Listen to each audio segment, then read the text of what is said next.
Surprisingly, it is once again Tuesday.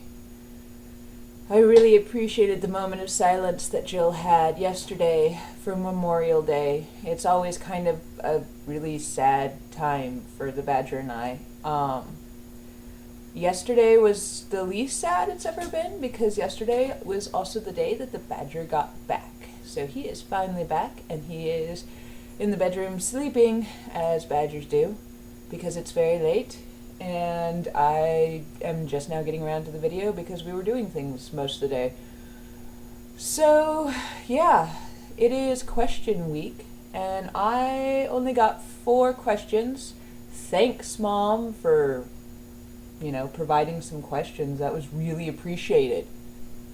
Anyway, all my questions are from Art Crasher on Twitter, and I would put up, the thing like Jill had on the video somewhere in here, but I'm not smart enough to do that this evening. I'm not actually sure I'm smart enough to do that at any time, but that's, how it goes.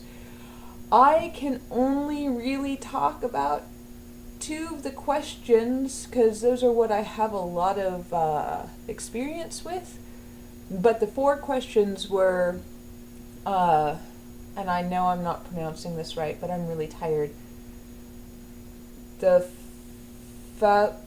Favs artist, it's spelled F-A-U-V-E-S. It's a specific style of art, a specific art time frame, and my art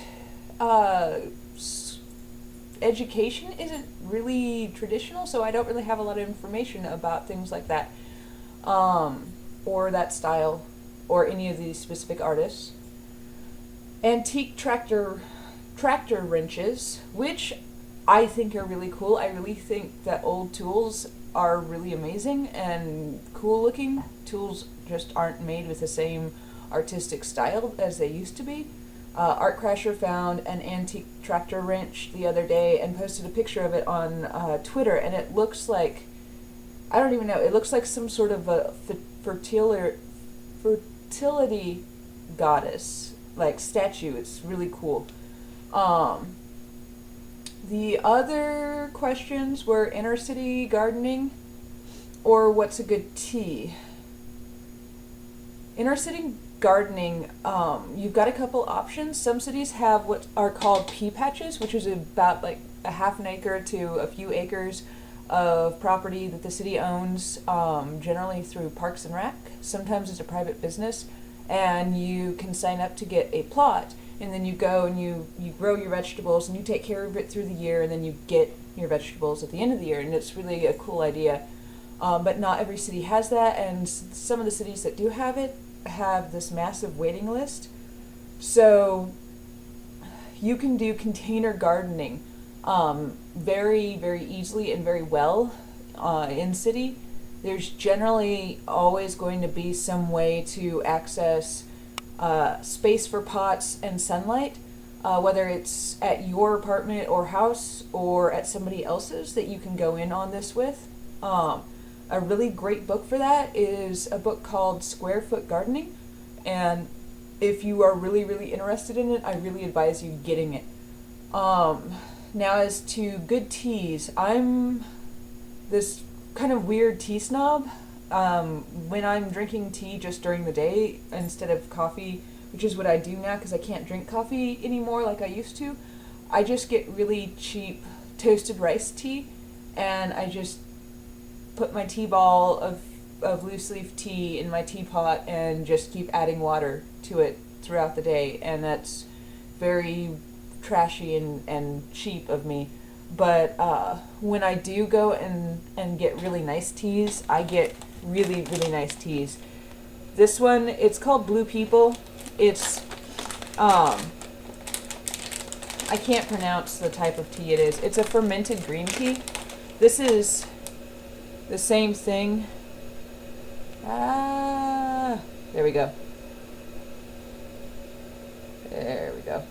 These teas are like $150, well, between $75 and $150 a pound, and they're both fermented green teas. That's what the Pierre word means. It's spelled P-U-E-R, and I can't, again, pronounce it. Some of it is like this, and you just crumble a little bit. It doesn't take very much to make a cup of tea. You just crumble a little bit of it into your teapot, and then you brew it really, really quickly, like less than a minute, and you can reuse the tea between 8 and 14 times depending on the type of tea. The one I showed you is a 14 brew. This one, the Blue People, it's little pellets, and it's fermented. It's just not the big chunk like that. These, they take the tea leaves and they roll them and then they ferment them. The other one is just, they take the tea leaves and ferment them into a cake, and you actually can get giant cakes of fermented tea. But I am very fond of loose leaf teas. So if you're going to spend a large amount of money on tea, I strongly suggest going to a Japanese tea shop or a Chinese tea shop and doing a tea tasting. This much tea cost me $32, which isn't actually that bad. The Blue People was a little bit cheaper because it's a little less quality. But yeah, that's what I got, and surprisingly I managed to make 4 questions into a 6.5 minute video. But I will see Freda on Thursday, and I will read Eddie tomorrow, and y'all have a good rest of your week. Do not forget to ask questions for the others.